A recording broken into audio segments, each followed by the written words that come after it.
The virginity singularity is happening. Magic. Hi, I'm magician Paul Weatherby. Professional wrestling.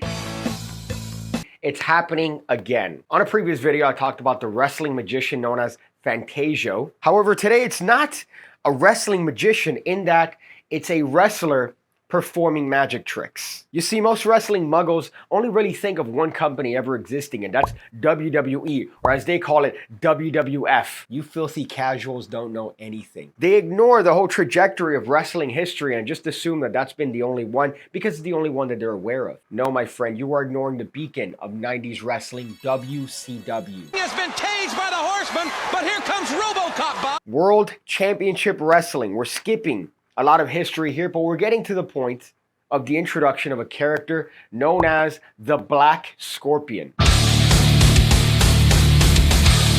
Now, this character was introduced as the opposite of a very popular, as a matter of fact, the champion at the time, Sting. Now, if you're vaguely familiar with wrestling, you've seen this character before, in that he's popular because he copied essentially the Crow with Brandon Lee and made that into a character. But before that, he was a surfer guy. He was a cool dude. Now, all this context is very important because this character, the Black Scorpion, was stalking Sting, the NWA champion. NWA was the championship that WCW had at the time. There's a lot of virginity that goes into that, and I'm not going to explain it in this video. However, suffice to say that he was the world champion. And Sting is being stalked by this character, the Black Scorpion. Sting, the people have waited for you, but I know you have been waiting for me. And I don't know about you, but if I have a workplace conflict, my first attempt at intimidation is magic tricks. Watch very closely, Sting. More black Watch as I spin his head. Now, the whole point of this behind the scenes was that they were going to have a big reveal as to who the Black Scorpion was, and then eventually lead into a match between Sting and the Black Scorpion. However, between that was a lot of kerfluffles. I'm gonna jump down there in a second. I don't care about the rules, Polly. You made him a deal. Yeah, I don't. Catch me. Hey, get back here. Catch me if you can, Sting. Get back here. Maybe at Stargates you have a chance. What in the world? Now, in the context of this feud, the Black Scorpion performed some stage illusions. And I don't know if you know this, but there's absolutely negative crossover between professional wrestling fans and magicians. Maybe today there's some sort of crossover because as of now, professional wrestling fans have turned into the type of people that dye their hair blue and are chronically online. It's really a terrible group of fans today. But back then, they were drunk frat types. They would go there, they would drink, they would scream, they would pull at the wrestlers if they had a chance. My point being that at the time, it would be the worst audience to try to implement the use of magic tricks. I'll leave a link to a website known as WrestleCrap where they go over this in more detail. However, suffice to say that these magic tricks went off like a fart in church. Like one of those weak, wet farts that you don't know if you maybe sharted. Not even a powerful cheeseburger rip. Oh, you promised him. Let him go ahead and do it. Watch very closely, Sting. I'll show you powers you never knew I possess. Whoa! Now, because the Black Scorpion was under a mask and he could actually be played by many different wrestlers, he actually was played by many different wrestlers and one magician. Oddly enough, a magician that is very well known, Franz Harari. When I first heard this, I was astonished to find out that Franz Harari was actually under the hood while the magic tricks were performed.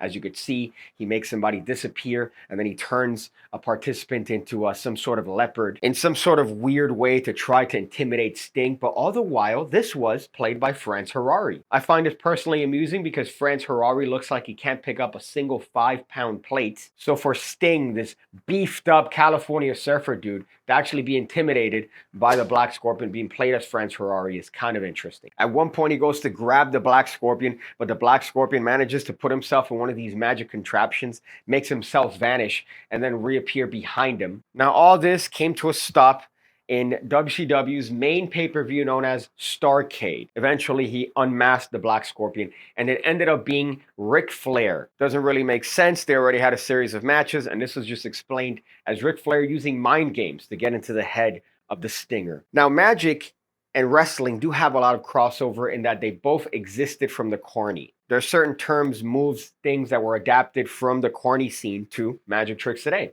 And it's the exact same thing with professional wrestling. A lot of terms and things could be applied to both directly. The concept of kayfabe, which is one to be linked to professional wrestling, the idea of keeping your character even when you're not in the show, it's something that's been explored by many magicians, such as Max Maven, the idea of keeping to this character regardless of where you are. I feel like that's a lot of virginity for a different video. Today, I just want to highlight the use of magic illusions in professional wrestling in 1990. I have absolutely no chance of ever seeing a woman naked again if they happen to see this video. But alas, I hope you enjoyed the look into this particular storyline and were at least entertained by the concept of Ric Flair using magic tricks to intimidate Sting. I really hope nobody ever takes the moniker of the magic magician ever again, nor uses magic illusions to try to intimidate their opponents. I think that's a virginity that's part of the past and should stay at the past. Unless, of course, you're looking for a 5'3" magician to take the moniker. Some advice at the end of the video. I went to watch Oppenheimer yesterday. There was a hooker fluffle. The movie theater didn't have AC. I had to get a refund.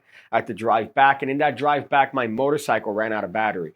I think I've linked the actual drainage to a part that I've replaced, some sort of voltage regulator. So I'm going to replace that to the original old one and see if that maybe has an effect that doesn't drain the battery.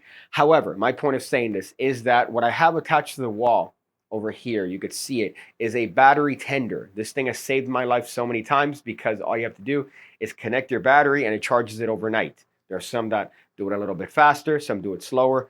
This one has a low whatever the fuck that actually charges the battery. But I recommend for you to get that. It's a very useful thing to have if you're ever in a situation like me where you have a battery drain that seems to drain your battery. And if I don't ride the bike for more than a week, then the entire thing is essentially compromised. So it's a good thing to get. I see you again, when I see you again, when I see you again, when I see you again, when I see you again, when I see you again, when I see you again, when I see